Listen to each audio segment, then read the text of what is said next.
na História, com Carlos Bastos.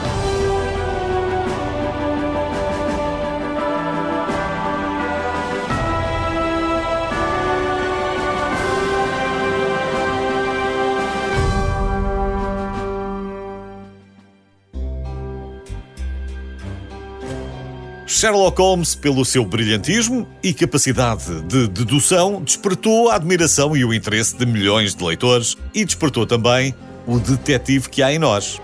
Desde muito cedo que teve direito a clubes de fãs e um dos mais exclusivos foi fundado nos Estados Unidos em 1934. Ora, foi precisamente a 19 de maio que esse clube lançou um desafio numa revista para angariar sócios. Basicamente, quem conseguisse resolver as palavras cruzadas provava o seu valor intelectual e era aceito como membro. O clube tem um nome curioso que pode ser traduzido de forma livre por os Patifes de Baker Street. Estes pequenos patifes são as crianças de rua que aparecem em algumas histórias e que são pagas por Sherlock Holmes para recolher informações. A sociedade literária Os Patifes de Baker Street ainda existe e dedica-se ao estudo de Sherlock, do Dr. Watson, de Sir Arthur Conan Doyle e também do mundo vitoriano.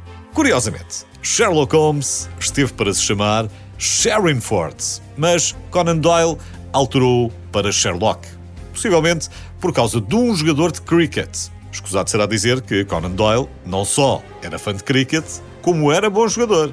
Já agora, o Dr. Watson esteve para se chamar Dr. Ormond Stacker. Não era bem a mesma coisa. Mas as coisas começaram mal. A primeira história, Um Estudo em Vermelho, foi um fracasso. Conan Doyle tinha 27 anos e escreveu-a em apenas 3 semanas. Foi publicada no Almanaque de Natal de Culinária e Administração do Lar. Felizmente, foi convencido a escrever uma segunda história durante um jantar com o editor e com Oscar Wilde. O editor devia ser, de facto, muito persuasivo, porque também convenceu Oscar Wilde a escrever um romance para a sua revista. O único romance que escreveu, aliás, um grande romance, o retrato de Dorian Gray. Sherlock terá sido inspirado num professor de Conan Doyle, da Universidade de Edimburgo, que conseguia diagnosticar pacientes olhando simplesmente para eles. Outra influência importante na criação de Sherlock Holmes foi outra personagem de ficção, Auguste Dupin, o detetive criado por Edgar Allan Poe. Segundo o IMDb, Sherlock Holmes apareceu em 226 filmes, muitas séries e foi interpretado por dezenas de atores, o que faz dele a personagem fictícia mais filmada de sempre. Isto se estivermos a falar de uma personagem completamente humana.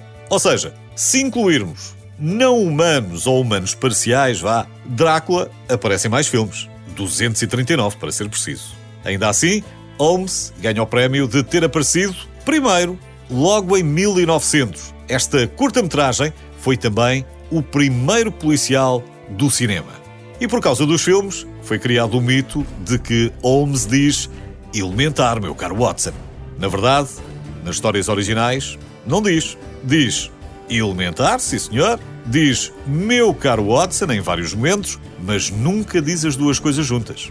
O mito começou numa má citação num romance de outro autor em 1915. Ainda poderia dizer que Sherlock Holmes é membro honorário da Royal Society de Química, que o seu irmão Mycroft, apesar de muito popular nas séries de televisão, só aparece em 2 livros, que se estima que o QI de Sherlock fosse de 190, que Conan Doyle tentou matá-lo porque estava cansado da personagem, ou que a Rainha Vitória era fã, mas não há tempo para mais. No entanto, pode sempre inscrever-se na Sociedade Literária Os Patifes de Baker Street, se conseguir passar nas provas.